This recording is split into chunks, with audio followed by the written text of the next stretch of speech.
નમસ્કાર, જય હિન્દ, જય ભારત, જય સંવિધાન.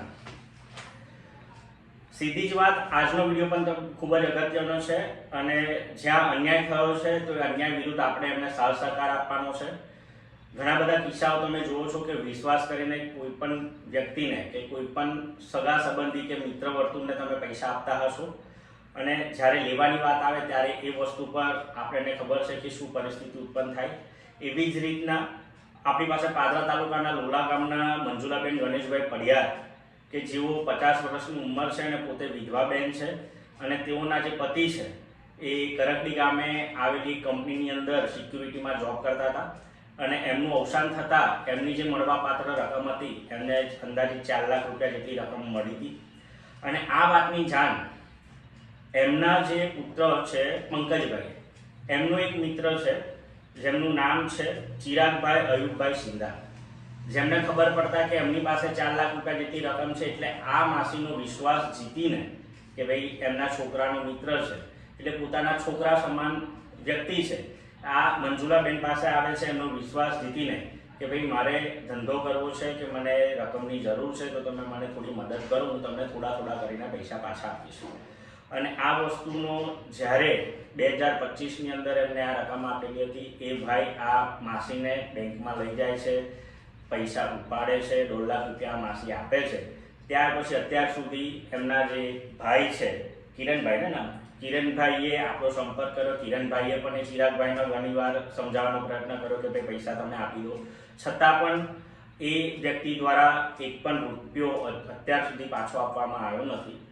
વધુ વિગત તો એમને જ પૂછે પછી આપણે ચર્ચા કરીએ. મંજુલા માસી, શું થયું હતું? આ તમે જે પૈસા છે એ કોણ આપ્યા હતા? ચિરાગ.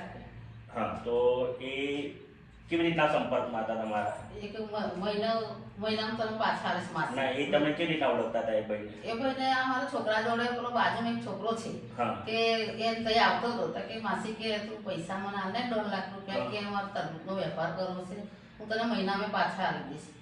હા, અલા ભાઈ હું હોટલે જાઉં છું, વાસણ કરવા જાઉં છું, મારે કે પૈસા તો કે માસી તું હાલને આવે તારા ઘરવાળાના પૈસા આવ્યા છે એમ કે. કેવી રીતે મારે કે પૈસા બેંકમાં લઈ જઈને કઢાવ્યા. કેટલા રૂપિયા કાઢ્યા? 1.5 લાખ. 1.5 લાખ રૂપિયા કાઢ્યા. અને ત્યાર પછી આપવા માટે તમે એમને ફોન કર્યા? ફોન કેટલાય કર્યા મેં, કેટલાય ફોન કરું, પાછો મને ધમકી બતાવે કે નહીં મળે, મારા છોકરાને ધમકી બતાવે. મારો છોકરો કહે તે મારા દોસ્તાર માને કે મારી મમ્મીને તે ડબ્બો કર્યો કે મારી મમ્મી કોઈ કમાનાર વાસણ ગવા જાય છે, મને પણ રૂપિયો નહીં આવ્યો મને અને તને આપ્યો કે તો મારી મમ્મીને તારે આવું વખત કર્યા હતું કે એવું કે છે.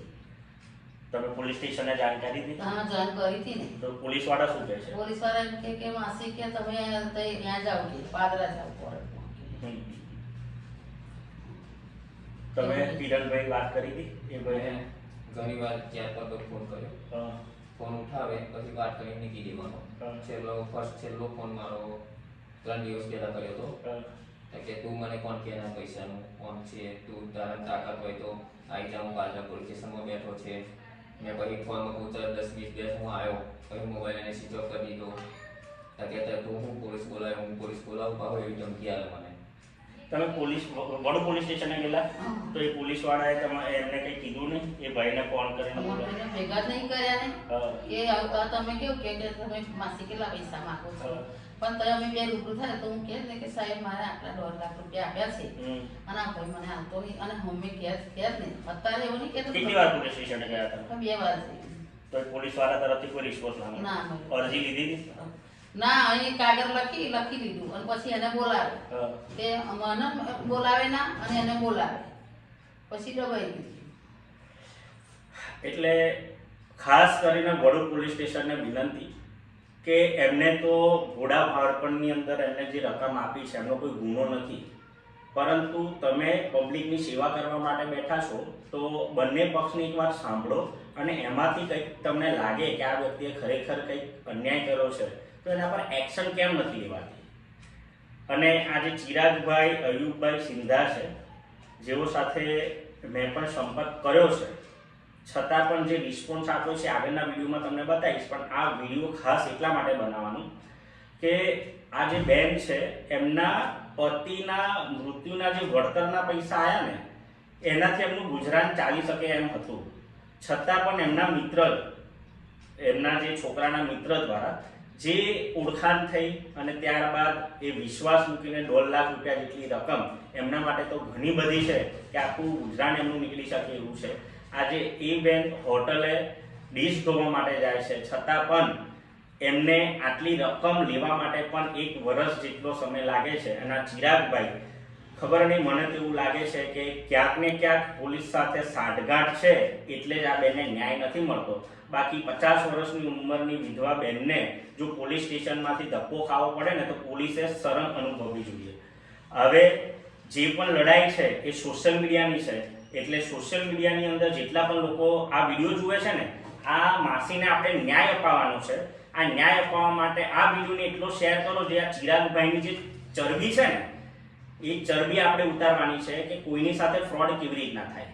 અને ચિરાગભાઈ, આપણે ચોક્કસથી મુલાકાત તો કરીશું, પણ હવે એ મુલાકાત આપણે છે ને વડોદરા એસપીની ઓફિસમાં થશે, એટલે વિડીયોને શેર કરજો. અને આ ભાઈને જેટલી પણ આના મંજુલા માસી સિવાય જેટલી પણ જગ્યાઓ પર કદાચ કંઈક ફ્રોડ થયા હોય, ધાક ધમકી આપીને રૂપિયા લીધા હોય ને, એ પણ સંપર્ક કરો, જેથી કરીને આ ભાઈના કદાચ આના સિવાયના પણ કોઈ બીજા આવા ધંધા હોય ને એ ઉજાગર થાય. માટે આ વસ્તુને તમે ઉજાગર કરવા માટે અને આ મંજુલાબેનને ન્યાય અપાવવા માટે આ વિડીયોને શેર કરો. અને સોશિયલ મીડિયાની જે તાકાત છે ને એ પોલીસને બતાવવાની છે કે જે કામ તમે 1 મિનિટમાં કરી શકો છો ને એ તમે નથી કરતા ને, એટલે આવી જે સમસ્યાઓ જે છે એ વધારે ઉત્પન્ન થાય છે. માટે વિડીયોનો શેર કરજો અને મંજુલાબેનને આપણે ન્યાય અપાવવાનો છે. અને એ ન્યાય અપાવવા માટે આપણે જેટલું લડવું પડશે ને એટલું લડીશું, પણ એમને એમના જે હકના, એમના જે પતિના મરણના જે રૂપિયા આવેલા છે ને, જે એમના ગુજરાન માટે ચાલી શકે એમ છે, એ રૂપિયા આપણે એમને અપાવીને રહીશું. જય હિન્દ, જય ભારત.